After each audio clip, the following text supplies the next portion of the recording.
New Zealand की गर्भवती पत्रकार जो अपने देश की कोविड-19 बॉर्डर पॉलिसी कारण अफगानिस्तान विच फस गई सी, हुण वो अपने घर परतण लई तैयार है।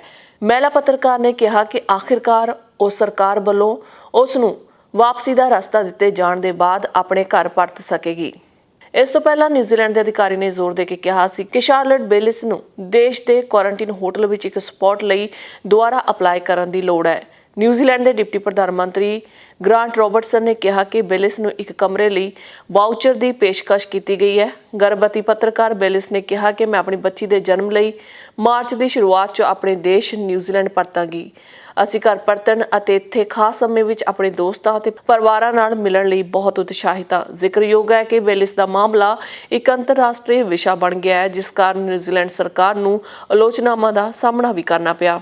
न्यूजीलैंड के हज़ारां नागरिक विदेशों में फसे हुए हैं, अपने देश परतण लई क्वारंटीन होटलों के खुलण की उड़ीक कर रहे हैं।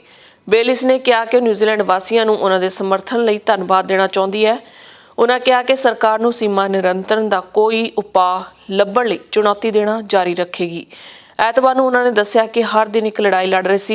25 ਹਫ਼ਤਿਆਂ ਦੀ ਗਰਭਵਤੀ ਪੱਤਰਕਾਰ ਨੇ ਨਿਊਜ਼ੀਲੈਂਡ ਪਰਤਣ ਲਈ ਲੋਟਰੀ ਸਿਸਟਮ ਤੋਂ ਲੈ ਕੇ ਐਮਰਜੈਂਸੀ ਵਾਪਸੀ ਲਈ ਅਰਜ਼ੀ ਜਿਹੇ ਢੰਗ ਅਪਣਾਏ, ਪਰ ਸਰਕਾਰ ਨੇ ਉਸ ਨੂੰ ਮਨਜ਼ੂਰੀ ਨਹੀਂ ਦਿੱਤੀ। ਨਿਊਜ਼ੀਲੈਂਡ ਦੇ ਕੁਆਰੰਟੀਨ ਸਿਸਟਮ ਦੀ ਪ੍ਰਮੁੱਖ ਕ੍ਰਿਸ ਬਨੀ ਨੇ ਕਿਹਾ ਕਿ ਬੇਲਿਸ ਨੂੰ ਇੱਕ ਨਵਾਂ ਪ੍ਰਸਤਾਵ ਦਿੱਤਾ ਗਿਆ ਕਿਉਂਕਿ ਅਫਗਾਨਿਸਤਾਨ ਬਹੁਤ ਖਤਰਨਾਕ ਜਗ੍ਹਾ ਹੈ ਅਤੇ ਉੱਥੇ ਅੱਤਵਾਦ ਦਾ ਖਤਰਾ ਹੈ। ਉੱਥੇ ਲੋਕਾਂ ਦੀ ਮਦਦ ਕਰਨ ਦੀ ਸੀਮਤ ਸਮਰੱਥਾ ਉਪਲਬਧ ਹੈ, ਖਾਸ ਕਰ ਅਮਰੀਕੀ ਸੈਨਿਕਾਂ ਦੀ ਵਾਪਸੀ ਦੇ ਬਾਅਦ। उन्होंने कहा कि सानू इस गल की खुशी है कि बेलिस ने खुद नूं सुरक्षित रखा और उस जगह ते हमेशा लई रहण ते विचार नहीं किया। बनी ने कहा कि साडा इरादा बेलिस की सुरक्षा सी। बेलिस पिछले साल अल जजीरा लई काम करते हुए अफगानिस्तान तो अमेरिकी सैनिकों नाल जुड़ियां खबरां दे रही सी। इस दौरान उसने तालिबान नेतावां तो औरतां अते कुड़ियां नाल उन्हां दे सलूक दे बारे सवाल करके अंतरराष्ट्रीय ध्यान खिंचिया। शनिवार नूं अपने कॉलम 'ਚ बेलिस ने लिखिया कि उस सितंबर 'ਚ कतर परती सी ਤਾਂ ਉਸ ਨੂੰ ਪਤਾ ਚੱਲਿਆ ਕਿ ਉਹ ਆਪਣੇ ਸਾਥੀ ਫ੍ਰੀਲਾਂਸ ਫੋਟੋਗ੍ਰਾਫਰ ਜਿਮ ਹਿਊਲਬ੍ਰੇਕ ਨਾਲ ਰਹਿੰਦੇ ਹੋਏ ਗਰਭਵਤੀ ਹੋਈ ਹੈ।